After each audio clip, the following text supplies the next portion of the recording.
El día de hoy vamos a iniciar una serie de Adviento, la preparación hacia el nacimiento del Mesías. Y yo quiero preguntarles, ¿a cuántos de ustedes les gusta la Navidad? ¿A cuántos de ustedes les gusta adornar? Levanten su mano, nadie los va a juzgar, no pasa nada, de aquí no sale. ¿A cuántos de ustedes les gusta el recalentado? A mí sí, se nota que nos gusta comer. ¿A cuántos de ustedes les gusta recibir regalos? Pero regalos que en verdad como que esperan, ¿no? A veces no falta la tía que siempre te da los calcetines, los mismos calzones y todo eso. ¿A cuántos de ustedes les gustan los regalos? Y en esta época se habla mucho del nacimiento del Mesías, se habla mucho acerca del nacimiento de Jesús. Pero, ¿para qué? ¿Por qué la necesidad de un bebé que nazca en un pesebre de manera humilde? ¿Para qué? A veces nosotros como cristianos, como creyentes, ya adoptamos cierta terminología y damos por sentado muchas cosas, ¿no? En diciembre el nacimiento de Jesús. No sé qué pasó, no sé para qué, no sé todos los aspectos, pero nació Jesús y está bonito en un pesebre. Y luego fue a la cruz y resucitó y me da amor. ¿Pero por qué? ¿Por qué nosotros leemos la Biblia? Vamos a leer ahorita un texto que se escribe hace muchísimos años, más de 3,000, más de 4,000 años atrás. ¿Y por qué sigue siendo relevante para nosotros hoy? ¿Cuál es la necesidad de un Salvador? La historia del bebé en el pesebre, curiosamente, tiene origen en el dolor de Dios. Y escuchen mis palabras, la historia del nacimiento del bebé en un pesebre tiene su origen en este dolor de Dios. Quiero que por favor me acompañen, abran sus Biblias o prendan sus Biblias, si ya están muy tecnológicos, ahí en Génesis capítulo 6. Génesis capítulo 6. Vamos a estar analizando el versículo 5 al versículo 8. Génesis capítulo 6, del 5 al 8. Cuando ya lo tengan, pueden decir amén. ¿Listo? Dice así la palabra de nuestro Dios. Su pastor me dijo que ustedes están acostumbrados a leer en NBI, entonces voy a leer en NBI, si gustan seguirme con su vista. Al ver el Señor que la maldad del ser humano en la tierra era muy grande y que todos sus pensamientos tendían siempre hacia el mal, se arrepintió de haber hecho al ser humano en la tierra y le dolió en el corazón. Entonces dijo: voy a borrar de la tierra al ser humano que he creado, y haré lo mismo con los animales, los reptiles y las aves del cielo. Me arrepiento de haberlos creado. Pero Noé contaba con el favor del Señor. Vamos a orar, vamos a entregar este tiempo en manos de nuestro Dios y que Él nos dé sabiduría. Amado Dios, gracias Padre Santo por esta iglesia, gracias por estos hermanos, Señor. Te pedimos que tú nos guíes, te pedimos que tú nos consueles, que podamos ver la esperanza perfecta que solamente la encontramos en ti. Recibe tú la honra y la gloria, Señor, y te pedimos que pongamos a tu disposición nuestra mente, nuestro corazón, nuestra voluntad y nuestra atención. Gracias por tu iglesia y todo esto te lo pedimos en el nombre de tu Hijo Jesucristo. Amén. Muchos de ustedes ya conocen este pasaje, o más o menos tienen una idea de qué es lo que trata. Pero no podemos entender la alegría del nacimiento de un bebé, porque es una alegría. ¿Cuántos de ustedes tienen hijos? Levanten su mano. ¿Alguien de ustedes, papás, estuvo en el parto de su hijo? ¿Qué sintieron? Aparte de a punto de desmayarse, ¿qué sintieron? ¡Alegría! Yo, por la gracia de Dios, tengo una bebé muy hermosa de 2 años y entré y al verla en mis manos, yo estaba pensando, no es posible que esté sosteniendo la criatura más hermosa que pueden ver mis ojos. Hay gozo, hay alegría, pero no podemos entender el nacimiento de ese Mesías si no entendemos qué es lo que está sucediendo, el por qué. ¿Por qué Dios está lastimado? Le duele en su corazón. Si vemos el versículo 10, Dios estaba triste. Dios sentía agonía, algo le dolía a Dios. El ser humano lo había ¿qué? Traicionado. El ser humano lo había traicionado. Versículo 6, se arrepintió de haber hecho al ser humano en la tierra y le dolió en el corazón. Ahora, no quiere decir que algo está saliendo mal dentro del plan de Dios y por eso como, pues ya me estoy arrepintiendo. Aquí quiere el autor mostrarnos el corazón de Dios. Muchas veces nosotros pensamos que Dios es muy lejano. Ahorita estaba escuchando sus peticiones, sus acciones de gracia. No sé cuántos de ustedes tuvieron a su padre en su casa. Durante mi infancia yo no tuve padre porque mi padre murió cuando yo tenía 8 meses de gestación en mi mamá. Entonces no tuve padre. Yo no sabía que era un padre hasta los 9 años que mi mamá se volvió a casar. No sé cuántos de ustedes tienen un padre actualmente. No sé cuántos de ustedes su padre fue un gran padre o no fue tan padre tener ese padre que ustedes tuvieron. Pero si nos damos cuenta en este pasaje, vemos el corazón de un padre que se siente traicionado por sus hijos, por su creación. Y vemos un aspecto relacional con el ser humano. Los seres humanos fueron creados, ya se sabe en esa historia del huerto del Edén, fueron creados para adorar ¿a quién? A Dios. Estaban diseñados para adorar a Dios. Tenían conciencia de quién era Dios. Dios caminaba con ellos. Sabían lo que tenían que hacer. Pero ¿qué es lo que quiso el ser humano? Independencia, exactamente. Pensaban que otras personas, pensaban que otras circunstancias eran mejores que Dios. Les podía ofrecer más cosas que Dios. Pero nosotros fuimos hechos para Dios, fuimos creados para amar a Dios. Y cuando nosotros amamos a alguien, le servimos. Cuando nosotros amamos a alguien, queremos su alegría. Cuando nosotros amamos a alguien, estamos dispuestos a ceder muchas cosas con tal de estar ¿qué? Bien. Entonces, si fuimos creados para adorar a Dios, si fuimos creados para amar a Dios, si el plan de Dios era que el ser humano le sirviera, pudiera buscar la alegría que solamente hay en Él, ¿cuándo es que se rompe todo esto? ¿Por qué llegamos al capítulo 6, versículo del 5 al 8, y vemos que los seres humanos están haciendo un constante mal y que todos sus pensamientos tendían siempre hacia el mal? ¿En dónde nos perdimos? ¿Cuál es el problema? ¿Qué es lo que está pasando? ¿Quién sabe la respuesta? ¿En dónde esa relación se rompe? Génesis capítulo ¿qué? Capítulo 3. Entonces tenemos en el capítulo 1 que Dios crea y tenemos ahorita el capítulo 6 que hay muchísima maldad. ¿Y dónde se pierde el rumbo? En Génesis capítulo 3, en la caída. El ser humano ya no quiere servir a Dios, se quiere servir a sí mismo. El ser humano ya no busca contentamiento en Dios, busca alegría y contentamiento en sí mismo. Busca este amor que solamente lo satisfazca a Él en sus términos. En sus términos. Y entonces tenemos el capítulo 6 al ser humano que busca agradarse a sí mismo, que busca que todo lo que suceda sea para él mismo. Y veamos lo que está pasando en las noticias, veamos en el día a día. No sé cuántos de ustedes, o quizás solamente yo soy el único que conoce gente rara, pero ¿cuántos de ustedes conocen gente que es sumamente egoísta? Quizás muchas veces nosotros somos sumamente egoístas. ¿Por qué tenemos un matrimonio difícil? Por el egoísmo. Alguien siempre quiere tener la razón. Alguien siempre va a utilizar la frase cliché, te lo dije. Alguien siempre están hablando y va a salir algo para discutir. Porque pensamos que la gente que está a nuestro lado, nuestro cónyuge, nos tiene que ¿qué? Que servir a nosotros. Tiene que hacer las cosas que yo diga.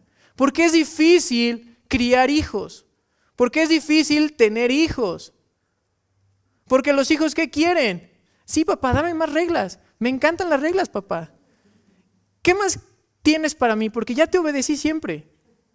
¿Por qué es difícil los hijos? ¿Cuántos de ustedes tienen hijos pequeños? Mini adolescentes.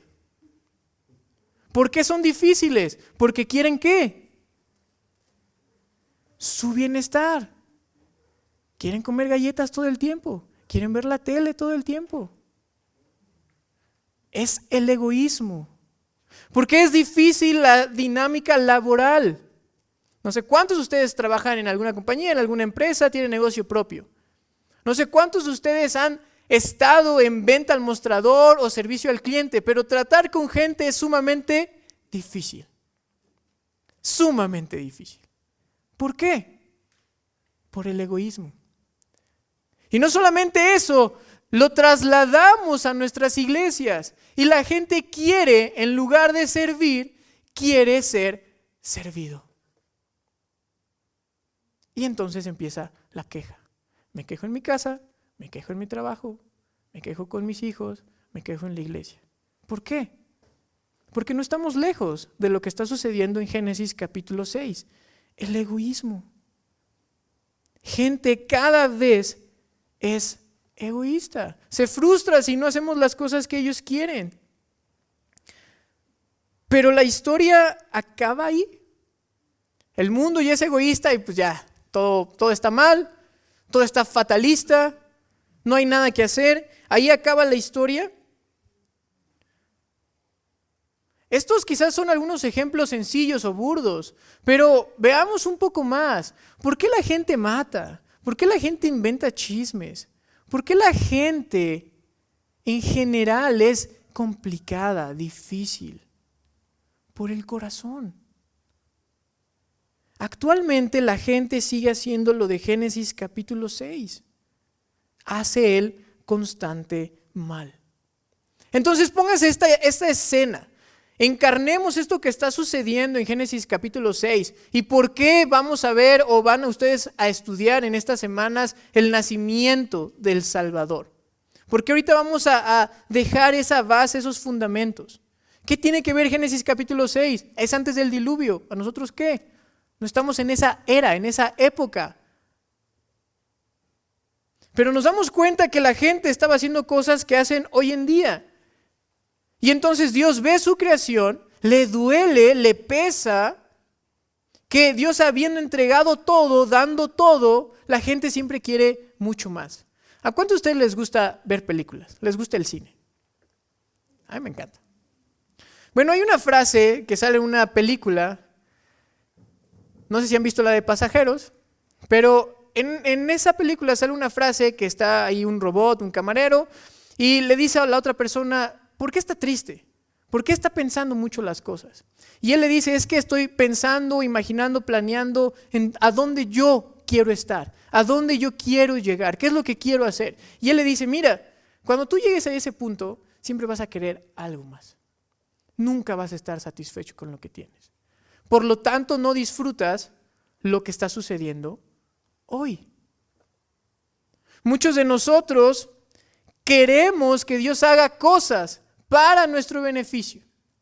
Queremos que Dios actúe de cierta forma para mi bien. Pero no estamos disfrutando lo que Dios ya nos ha dado. No estamos disfrutando, no encontramos este contentamiento en Dios. La misma circunstancia que estaba pasando en Génesis capítulo 6. Entonces, ¿qué ustedes harían? Supongamos que ustedes son los dueños de una pequeña ciudad y les dicen, miren, no les voy a cobrar el agua potable, no les voy a cobrar la luz. Es más, no van a trabajar tanto, van a trabajar poquito. Y eso que van a trabajar va a ser para ustedes y van a vivir sumamente bien. Y de repente ustedes se van de viaje y regresan y se dan cuenta que ya hicieron su sindicato y que ya están haciendo ahí sus elecciones porque te quieren quitar. ¿Qué ustedes hubieran hecho? Sí, claro, pásale, no pasa nada. A veces nosotros decimos, ay Dios, qué injusto, ¿por qué mandas un diluvio? Ay, pobrecitos. ¿Por qué? ¿Por qué, Dios? Les aseguro que nadie, si hubiera estado en alguna circunstancia, situación similar, hubiera actuado tan tranquilamente. ¿Y qué es lo que hace Dios? Este hombre, este ser humano, está siendo egoísta, está volteándole la espalda a Dios. ¿Y qué es lo que va a hacer Dios? Versículo 7. Entonces dijo, voy a borrar de la tierra al ser humano que he creado. Y haré lo mismo con los animales, los reptiles y las aves del cielo. ¿Voy a qué? Voy a eliminar todo esto. ¿Alguna vez ustedes han terminado de ver una película y han dicho, qué chafa estuvo? ¿Cómo perdí 1:30, 2 horas de mi tiempo? Qué chafa estuvo. ¿O cuántos de ustedes ya están adivinando el final? Porque es muy predecible. Ya sabemos qué va a pasar y eso sucede y nosotros como, pues ya sabía lo que iba a pasar. Si la película de esta historia terminara en el capítulo 7, nosotros hubiéramos dicho, Dios, ¿para qué te esperas tanto? Ya lo hubieras hecho antes. ¿Por qué te esperaste tanto? Ya habían pasado muchas generaciones. ¿Por qué te esperaste tanto si ibas a eliminar todo esto?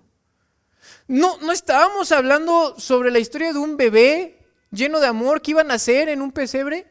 ¿Que esto no es una historia de amor? ¿Qué está sucediendo? ¿Qué está pasando? Pues la historia no termina ahí. Versículo 8. Pero Noé contaba con el favor del Señor. Y en esto me quiero centrar. Ya sabemos que hay mucho caos allá afuera. Ya sabemos que la gente nos va a lastimar, nos va a traicionar, que quizás cada vez las cosas, las situaciones se ponen cada vez peor. Y nosotros pensamos, ¿dónde está Dios? ¿Qué es lo que vas a hacer? Ya ven, Señor Jesús. Pablo en muchas de sus cartas le dice a la gente cercana o a la gente que le está escribiendo, ya falta poco para que el Señor venga. Él pensaba que en algunos años ya iba a venir el Señor Jesús. Ya han pasado más de 2000 años y seguimos esperando que regrese el Señor Jesús. Pero entonces Dios está lastimado, está triste. ¿Y qué es lo que hace?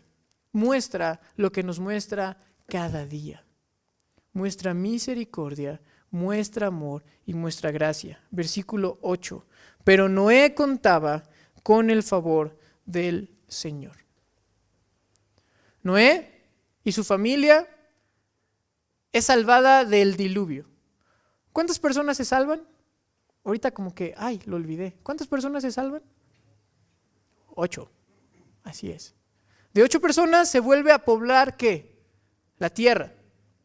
Pero de uno de los descendientes de Noé, porque Dios le dice que va a bendecir a sus hijos, a uno de ellos, que va a tener su generación la bendición de poseer cosas. Y si vamos extendiendo la línea y pasamos por muchos nombres que en nuestra vida quizás hemos leído esas genealogías, llegamos a Abraham. ¿Y qué Dios le dice a Abraham? Voy a hacer un pacto contigo y te voy a bendecir y te voy a dar algunas cosas importantes. Una tierra, un nombre y sobre todo una descendencia. Y de Abraham, si extendemos la línea, llegamos a ¿quién? Al bebé en el pesebre, al Señor Jesús. Entonces, ¿qué está pasando en Génesis 3? ¿Qué pasa en Génesis 6? ¿Y por qué vamos a celebrar el nacimiento del Mesías? ¿Por qué vemos en Génesis 3 que algo se rompe, en Génesis 6 que está todo mal? Y ponemos nuestra confianza y esperanza en un bebé que después va a crecer, va a morir, va a dar su vida y va a resucitar para otorgarnos muchas cosas. ¿Por qué? Porque el problema del hombre no radica en su carácter. Porque si el problema radicara en nuestro carácter, a veces estamos bien, a veces estamos mal. ¿Sí o no? No siempre estamos tristes, no siempre estamos molestos, no siempre estamos enojados. Muchas veces estamos ¿qué? Más decepcionados, más frustrados. No, es cierto. Estamos felices, estamos contentos, tenemos esperanza. No sé a cuántos de ustedes les gusta el fútbol. Está ahorita la liguilla y estamos otra vez esperanzados en nuestro equipo. Estamos esperanzados en el Puebla. Y de repente va a pasar esto. Va a haber un final. Y otra vez seguimos a la rutina. El problema no es el carácter del hombre. El problema es ¿qué? el corazón. Entonces necesitamos a alguien que no nos diga, échale ganas, cambia tu carácter, sino necesitamos a un Salvador que cambie y transforme nuestra vida. Porque si nosotros somos tan buenos o tan capaces para hacer cambios, ¿por qué no los hacemos? Si podemos hacer las cosas. Es que no podemos. No es un tema de carácter, es un tema de corazón. Y entonces necesitamos a alguien que cumpla todo de manera perfecta para que nos ponga el ejemplo de cómo debemos de vivir. ¿Qué dice el Señor Jesús a sus discípulos?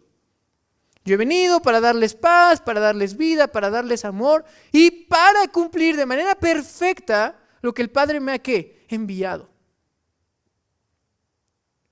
¿Cuántos de nosotros como hijos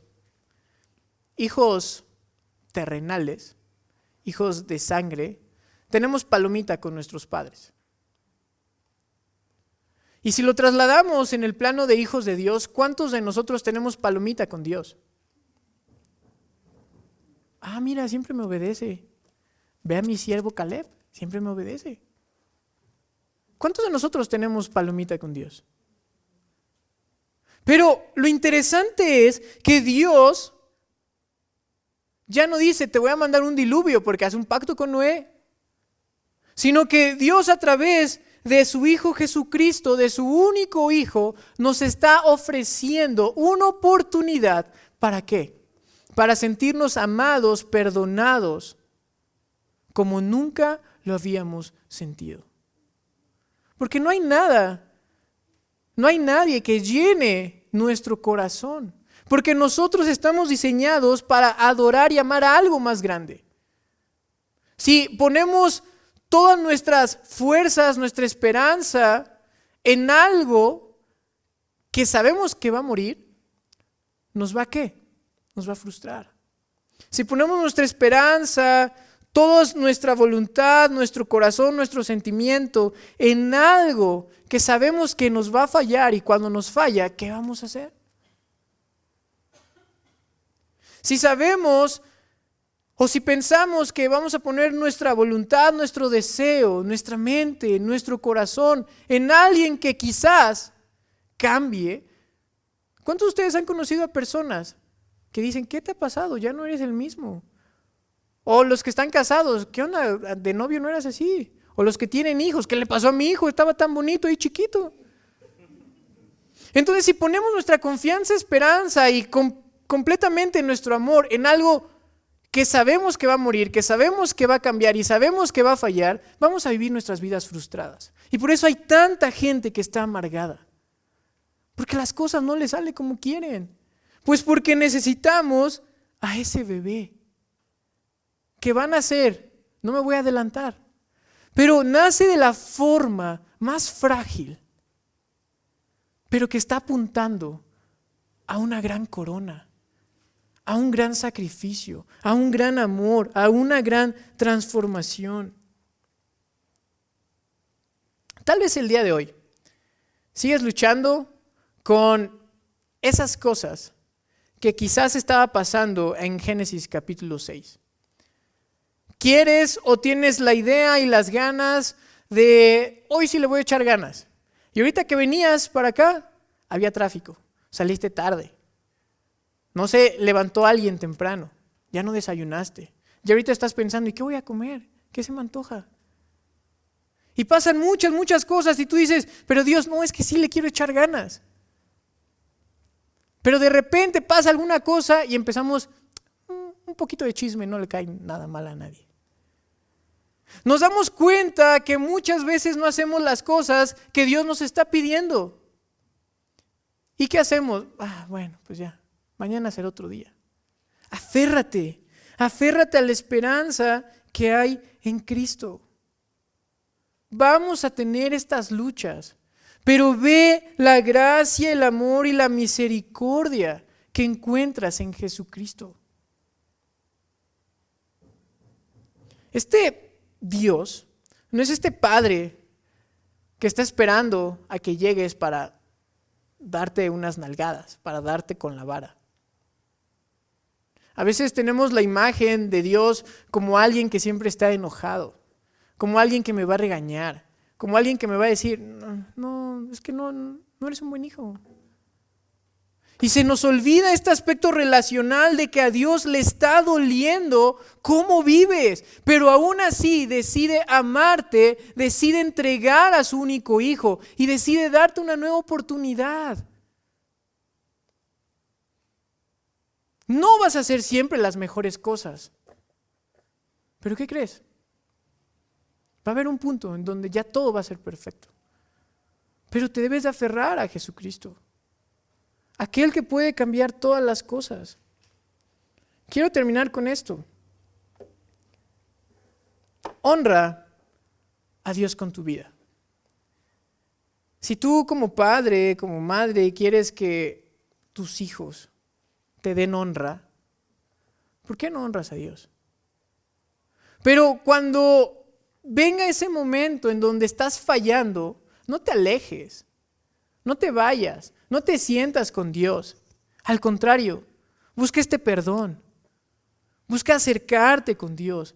Hemos visto ahí en Génesis 6 que la maldad era muy grande y a Dios le dolía.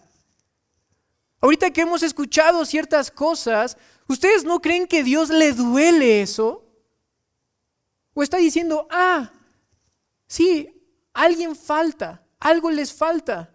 Pues me voy a hacer un lado, los voy a ignorar. Hay un libro que leí hace tiempo que se llama Dios nunca parpadea. A veces pensamos que a Dios se nos olvida. Ya dejé a mi hijo en la cocina con fuego. Dios está al pendiente de nosotros. Hónralo con tu vida, sírvelo con amor. Ya deja de servirte a ti mismo. Ve todo lo que tienes con este Padre perfecto. Agradece cada día por la esperanza que ahora tienes en Jesús. Y no veas a Dios como el malo. No veas a Dios como aquí en Génesis capítulo 6 que va a arrasar. Porque va a haber un punto en donde sí va a separar, nos dice el Nuevo Testamento, de la gente que no está dando frutos. Después se nos dice el Nuevo Testamento que va a separar las ovejas de las cabras. Eso va a suceder, eso va a pasar. Pero si tú te sientes ahora que eres su hijo, entonces tú ahora tienes ¿qué? ¿Ustedes creen que mi hija de 2 años piensa, mi papá tendrá para darme de comer? ¿Mi papá tendrá para llevarme a tal lugar? ¿Qué es lo que hace esos pequeños niños? Confían. ¿Qué estábamos nosotros esperando y qué es lo que la gente estaba apuntando al Mesías? Tenía confianza de que iban a estar bien. Y déjenme decirles algo, hermanos. Vamos a estar bien. No como pensamos y creemos. Quizás no vamos a tener nuestra casa en la vista. Quizás sí, pero quizás no. Pero déjenme decirles que Dios sigue mostrándonos su amor. Confía como ese hijo que tú eres. Confía en tu Padre. Confía en que Él te está cuidando. Confía en que Él te está amando. Que Él sabe tu dolor. Pero busca ¿qué? Una relación. ¿Qué es lo que se perdió en el capítulo 6? La relación. ¿Qué es lo que hace el Señor Jesucristo? ¿Qué es lo que vuelve a unir? A través de su muerte, de su sangre. Nuestra relación con Dios. Y si tú te sientes hijo, entonces siéntete ¿qué? Amado, respaldado, cuidado. Como quizás tus padres terrenales no lo han hecho, sí lo han hecho, pero siéntete amado. Y como lo vemos en la parábola del hijo pródigo, tu padre te está esperando con los brazos abiertos. Y esa es nuestra esperanza. Esa es la razón de por qué vamos a celebrar el nacimiento del Señor Jesús. Porque Él iba a dar lo que nadie te iba a dar. Porque Él iba a cambiar lo que nadie podía hacer. Y porque Él nos iba a ofrecer algo que nadie nos iba a ofrecer. Vamos a orar. Amado Dios, gracias por tu palabra. Gracias, Señor, porque este texto, aunque está lleno de muchas cosas, muchos detalles. Algo está sucediendo en la historia que está a punto de cambiar con este diluvio. Estás mostrando también gracia a una familia. Pero sobre todo lo que vemos en este texto, Señor, es que tú nos amas y que vas a entregar a este Hijo unigénito para que nosotros podamos tener esperanza, nos podamos sentir perdonados, podamos hallar en ti sanidad, podamos hallar en ti consuelo. Te pedimos, Señor, que podamos nosotros tener esta relación contigo, de servicio, de amor, de alegría. Que podamos agradecer así como la gracia y la misericordia que tú le tuviste a Noé, la gracia y la misericordia que nos tienes cada día. Gracias por tu paciencia, Señor. Y estamos agradecidos por lo que ha hecho tu Hijo Jesucristo para nuestras vidas. Todo esto lo pedimos en tu amado Hijo Jesús. Amén.